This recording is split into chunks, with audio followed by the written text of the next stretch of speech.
कोई भी unsecure loan settlement करवा सकते हैं, उसको 75% डिस्काउंट आप कैसे ले सकते हैं। साथियों, सबसे पहले तो बहुत से हमारे पास कमेंट आते हैं, लोग टेलीफोनिकली भी जुड़ते हैं। एक क्वेश्चन लगभग हर आदमी का रहता है कि लोक अदालत कहाँ होती है कादियान साहब। भाई, लोक अदालत आपकी डिस्ट्रिक्ट में ही होती है, जहाँ पे आपकी डिस्ट्रिक्ट कोर्ट है, जिला अदालत जहाँ पे आपकी है, जिला कचहरी जिसको हिंदी में बोलते हैं, वहीं पे ही लोक अदालत है।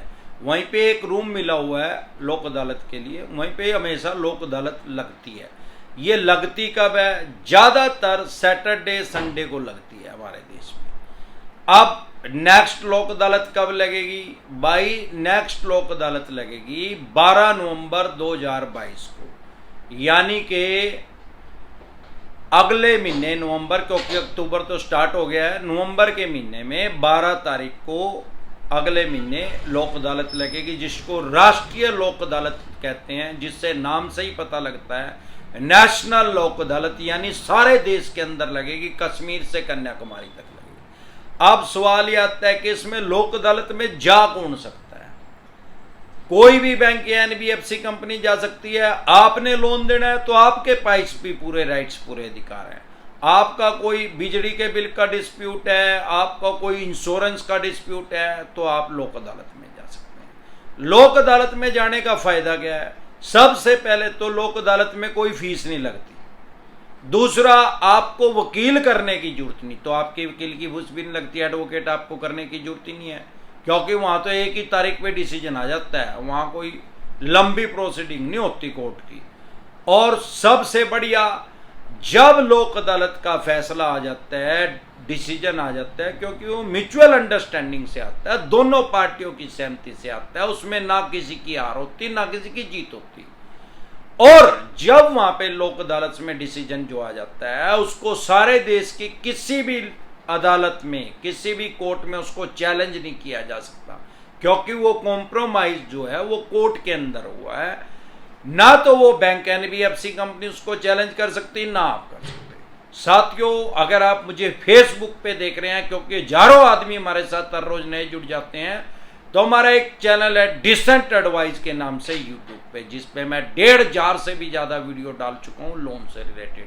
आपको या आपके किसी भी यार प्यारे रिश्तेदार को लोन से रिलेटेड कोई प्रॉब्लम आ रही है, तो यूट्यूब के सर्च के ऑप्शन में जाके वो प्रॉब्लम लिखें, जैसे ही आगे डिसेंट एडवाइस लिखेंगे, तुरंत प्रभाव से आपकी समस्या का समाधान हो जाएगा।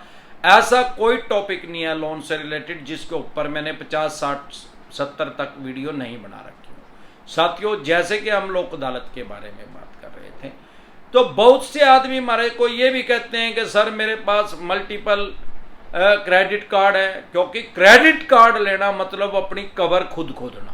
और बहुत से आदमी ऐसे हैं 8-8, 10-10 कब्रें खोद रखी हैं। क्यों खोद दी हैं? वाई? एक क्रेडिट कार्ड के पैसे नहीं दिए जा रहे थे, एक और ले लिया। पर्सनल लोन के नहीं दिए जा रहे, एक और ले लिया। पर्सनल लोन के नहीं दिए जा रहे, बिजनेस लोन ले लिया। भाई, दुनिया में सबसे बड़ा अपराध क्या है? लोन को चुकाने के लिए एक और लोन लेना, यह सबसे बड़ा अपराध है। लोन लेना अपराध नहीं है, ये क्राइम में कंसीडर नहीं होता। ईएमआई डिफॉल्ट होना भी कंसीडर नहीं होता, लेकिन लोन को चुकाने के लिए लोन लेना तो यार सबसे बड़ा पागलपन दुनिया के अंदर वही है। Stop loss. अगर आपसे ईएमआई नहीं दी जा रही तो भाई जितनी है उतनी रोक दे, नहीं तो और भी ज्यादा कर्जाई हो जाएगा। अभी 5 क्रेडिट कार्ड है, फिर 12 क्रेडिट कार्ड हो जाएंगे यार, फिर कहां से भरेगा फिर ये सारे? अब 5 खत्म है, फिर 12 खत्म हो जाएंगे।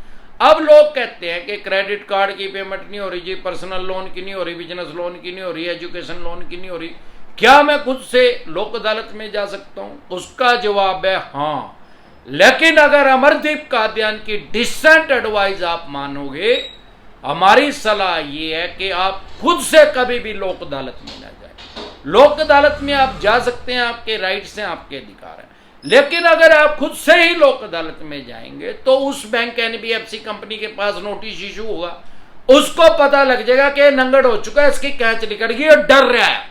और दुनिया का एक दस्तूर है कि डरे हुए को और ज्यादा डराया जाता है। फिर वो क्या करेंगे?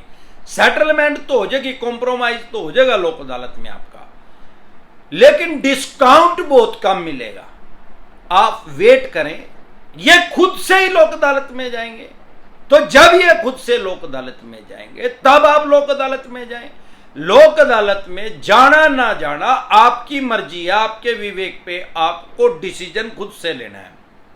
क्योंकि लोक अदालत है तो अदालत का ही नाम, लेकिन यह सिर्फ कॉम्प्रोमाइज के लिए अदालत है, समझौते के लिए अदालत बनी है।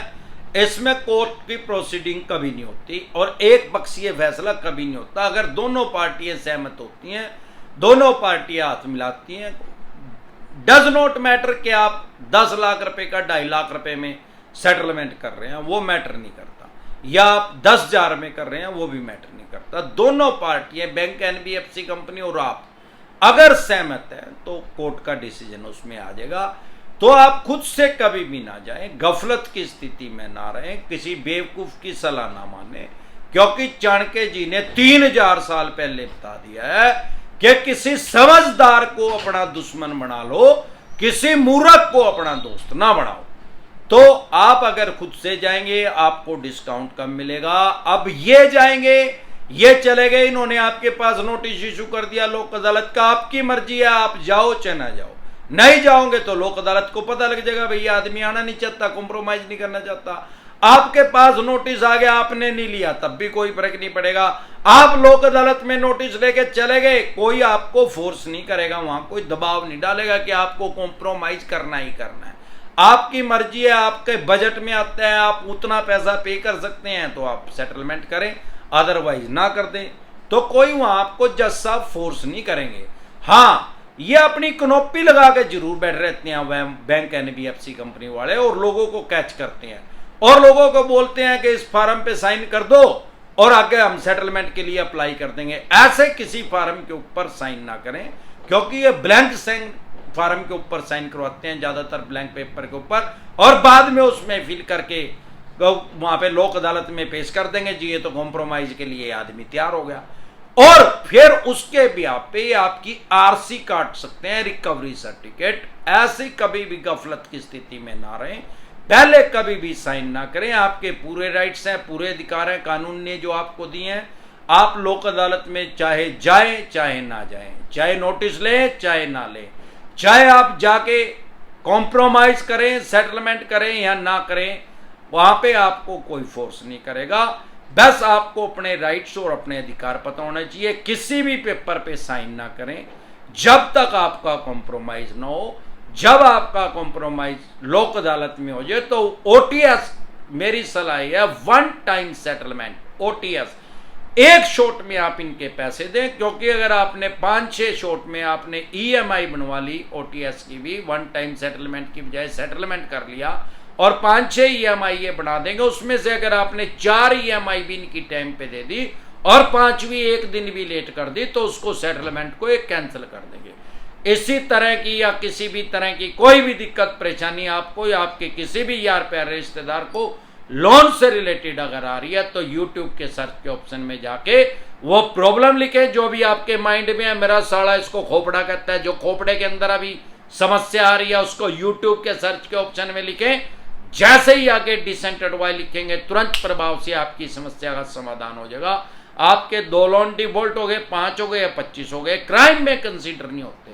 इसको ये जो है अपराध की श्रेणी में नहीं है। आपको अपराधी बनाया किसने? कानून ने आपको अपराधी नहीं बनाया। ईएमआई डिफॉल्ट होना क्राइम की श्रेणी में नहीं है। इन 54 छापों ने आपको क्रिमिनल घोषित किया है, इन्होंने आपको क्रिमिनल बनाया, अपराधी घोषित इन 54 छापों ने आपको किया है। और 54 छापों का यमराज ही है अमरदीप का ध्यान। डरे घबराए नहीं, जब आपको अपने राइट्स और अधिकार पता लग जाएगा आपका डर खत्म हो जाएगा।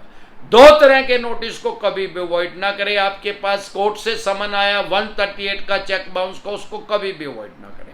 अगर आप उसको बार बार अवॉइड कर रहे हैं, बार बार उसको इग्नोर कर रहे हैं, जा नहीं रहे हैं कोर्ट में, तो आपको कम से कम 14 दिन के लिए न्यायिक हिरासत में जाना पड़ सकता है। आपको भगोड़ा घोषित कर दिया जाएगा, कोर्ट की भाषा में उसको पीओ बोलते हैं। लेकिन अगर आप उस कोर्ट में चले जाएंगे, भले ही आपके घर से ज्यादातर 1000 किलोमीटर कम से कम दूर जाके चेक को बाउंस करवाते हैं, आपको तुरंत प्रभाव से बेल मिल जाएगी, जमानत मिल जाएगी। इसके अलावा अगर आपके पास सरफेसी एक्ट 2002 के अकॉर्डिंग 13(2) का 13(4) का नोटिस आ रहा है, सिंबॉलिक पोजीशन का नोटिस आ रहा है, इसको कभी भी लाइटली ना ले, हल्के में ना ले, इग्नोर ना करें। नहीं तो आप अपनी प्रॉपर्टी से मकान, दुकान, जमीन, जायदाद, फैक्ट्री, कारखाना, स्कूल, कॉलेज, बंगला, कोठी या कोई शोरूम आपने जो भी मॉर्गेज करके रहन रख के इनके पास गिरवी रख के इनसे पैसा लिया है, लैप लिया है, सीसी लिमिट लिया, होम लोन लिया, जो भी आपने इनके पास गिरवी रख के मॉर्गेज करके इनसे पैसा लिया, आपकी प्रॉपर्टी की ऑक्शन कर देंगे, बोली कर देंगे, सेल कर देंगे और उसको स्क्रैप के रेट में बेच देंगे, कबाड़ी के रेट में बेच देंगे। अगर आपको अपने राइट्स और अधिकार नहीं पता, अगर आपके पास सिर्फ एसी एक्ट 2002 के अकॉर्डिंग नोटिस आ रहा है 13(2) का, 13(4) का, तुरंत प्रभाव से लीगल एडवाइस लें। और इसके अलावा अगर आप हमारे साथ टेलीफोनिकली जुड़ना चाहते हैं, पर्सनल मीटिंग करना चाहते हैं, फिर आपका लोन 2 करोड़ का है, 5 का है, 25 का, 50 करोड़ का है, जितने भी करोड़ का आपका लोन है, लोन से रिलेटेड जो भी दिक्कत परेशानी आपको आ रही है, आप लोन से रिलेटेड जो भी डॉक्यूमेंट्स आपके पास हैं उस सभी लेके आप मेरे से पर्सनली मीटिंग कर सकते हैं, पर्सनली एडवाइस ले सकते हैं या टेलीफोनिकली भी एडवाइस ले सकते हैं। एक बार जोर से मिलकर नारा लगाएंगे, जय ससुराल वालों की।